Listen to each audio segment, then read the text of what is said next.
हम आकाश यादव प्रभु यीशु मसीह के नाम में आप सबके प्रणाम करतानी।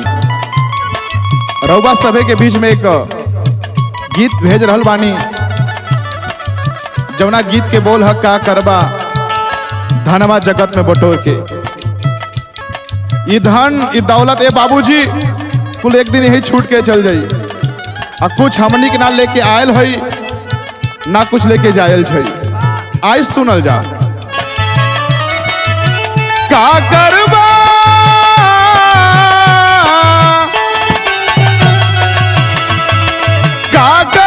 धनवा जगत में बटोर के।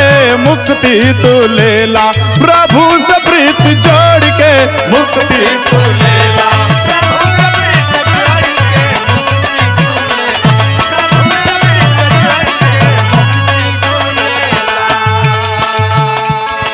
जहाँ तो हर धनवा बाबो ही तो हर मनवा।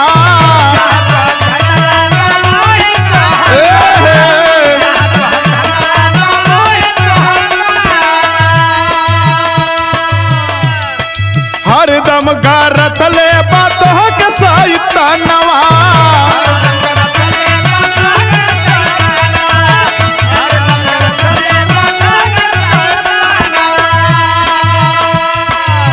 नरक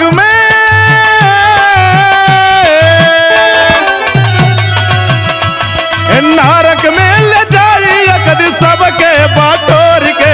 मुक्ति तो लेला प्रभु से प्रीत जोड़ के। मुक्ति तो लेला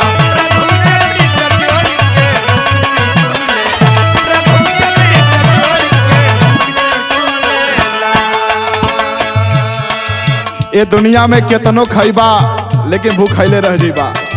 ए बाबूजी मनई कभी तृप्त ना हो सकेला अपने जीवन काल में। यहाँ केतनो खैबा भूखैले रह जाइबा।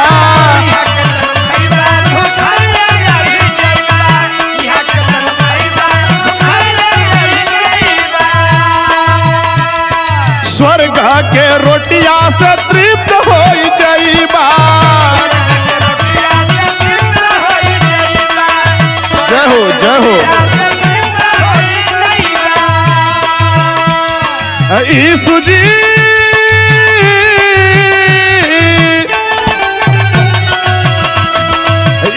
जी की अजब दाखरस बोर के। मुक्ति तू लेला प्रभु से प्रीत जोड़ के। मुक्ति तू लेला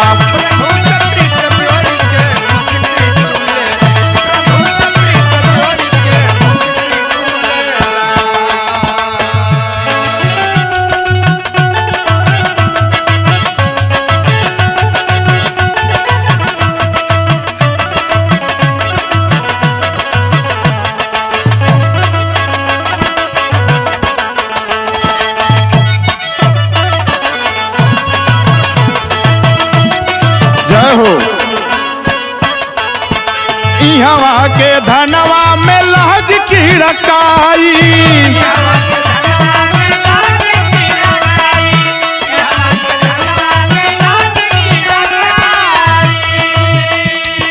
कहीं लागी सेद कहीं चोरवा चोराई।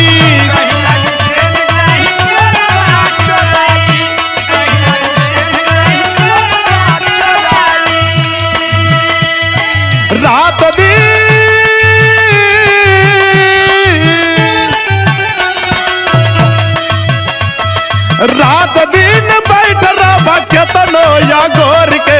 मुक्ति तू लेला प्रभु से प्रीत जोड़ के। मुक्ति तू लेला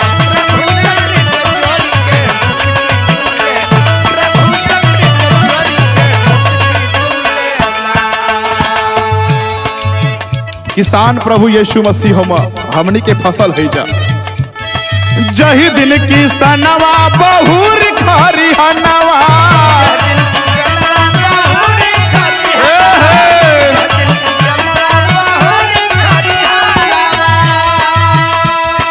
भूसिया से आल कैली अपन धनवा।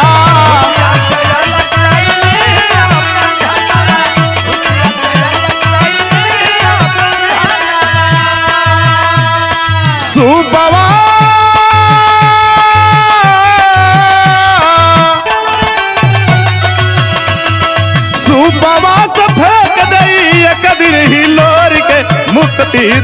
लेला, प्रभु से प्रीत जोड़ के मुक्ति तो लेला।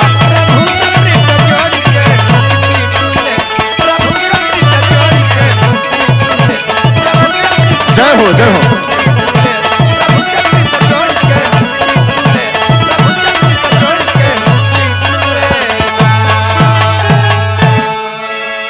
यहाँ के धन ए बाबूजी यही छूट जाई, कुछ कामे नहीं आई। प्रभु आशीष दे।